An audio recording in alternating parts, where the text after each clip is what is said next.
This video is about how mindfulness can help us learn to relate to our experience, especially difficult or painful experiences, in a completely new way. Imagine that your pain or difficulty was like a backpack full of rocks. It's a heavy load you're carrying around that might completely overwhelm you. It's tiring, and it makes it hard to get on with life. With mindfulness, you can learn how to lighten the load by removing most of the rocks through training your mind to respond to your pain differently. Mindfulness is another word for awareness, and it means we can be present to life as it happens, rather than being stuck on autopilot. This gives us choice in how we respond to events in our lives, including pain. When we're aware and present like this, we can then learn to respond to our experience rather than reacting to it. This could be something as simple as noticing when we have a headache, and then choosing to get up from the computer, maybe take a painkiller, and get a breath of fresh air, rather than pushing on with our work, snapping at people around us, and then giving ourselves a hard time. When we do this, we're harnessing a key aspect of mindfulness training, which is learning to see how our experience is made up of two elements, our primary and secondary experience. Primary experience is the direct felt experience in the moment, which we can be aware of through our senses. Secondary experience is all the thoughts and judgments that we add on top of that as we react to the primary experience. Of course, this isn't so bad if the primary experience is tasting a delicious ice cream, and the secondary thoughts are like, I love this flavor, and what a perfect afternoon.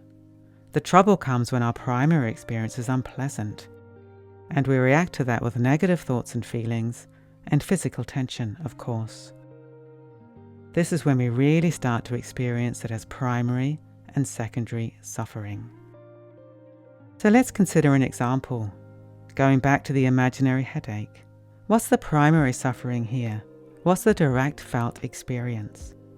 You probably feel an ache or throbbing pain in your head.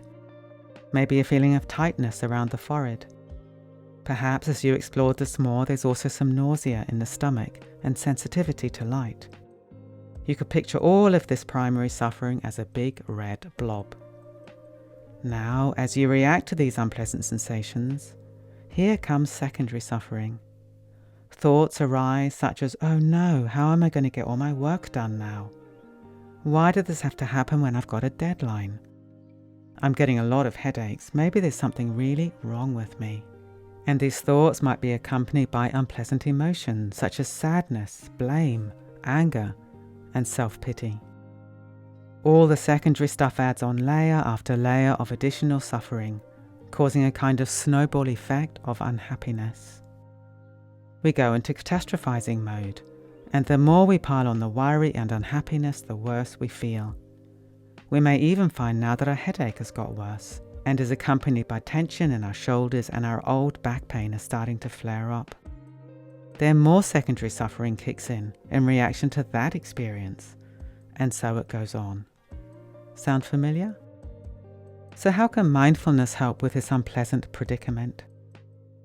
Firstly, we bring our awareness to the primary suffering and become tuned into the sensations present in that moment. Things like the throbbing, tightness, nausea. We bring some compassion in with the awareness, perhaps imagining that our breath is gently soothing the areas in the body where we feel the pain or discomfort. We bring an attitude of acceptance to the primary suffering, even if we don't want it. And of course, who wants this? We realize that it's here and now. So rather than fighting it or resisting it, we respond more helpfully. We might even notice that the pain or discomfort isn't quite as solid as we thought, that it's changing a bit, moment by moment. Then we notice the secondary suffering, those spiraling thoughts and judgments, and we gently disengage from them, letting them go little by little, using our mindfulness practice to help. Whenever we find ourselves dragged back into more thoughts and fears, we simply notice, let go, and come back to our primary experience in that moment. This practice really helps us to significantly reduce our secondary suffering and transform how we relate to the primary suffering. It brings choice and kindness into the picture, so we feel less like a victim of our experience. So let's go back to the backpack we discussed at the start of this video. You'll see how the first rock represents the primary suffering, which is undeniably unpleasant. But it's only a small part of the experience we identify as pain. In our minds, what we describe as pain to ourselves usually includes all the secondary reactions as well, which quickly pile into the backpack. All the thoughts, emotions, and extra physical tension that arises when we fight an experience. With each rock, that backpack gets heavier and heavier. You soon stop being able to notice much of what's going on around you, until it seems like you completely disappear under that backpack. With mindfulness practice, you can notice the secondary suffering and gently let go until it's just the primary suffering left. Now you can get up again. You can see the world and even appreciate some of its beauty again. With this lightness, you can respond to the needs of your body with kindness, perhaps resting more often, getting some support, making creative decisions in your life. This is what it's like to respond mindfully and compassionately to a painful experience. You might still have some pain to contend with, as that comes with being human. But this might be like a small rock in your bag, which feels fairly easy to carry. With mindfulness, you can feel much more in charge of things, and you can keep on letting go of the extra rocks whenever you remember to be aware and mindful.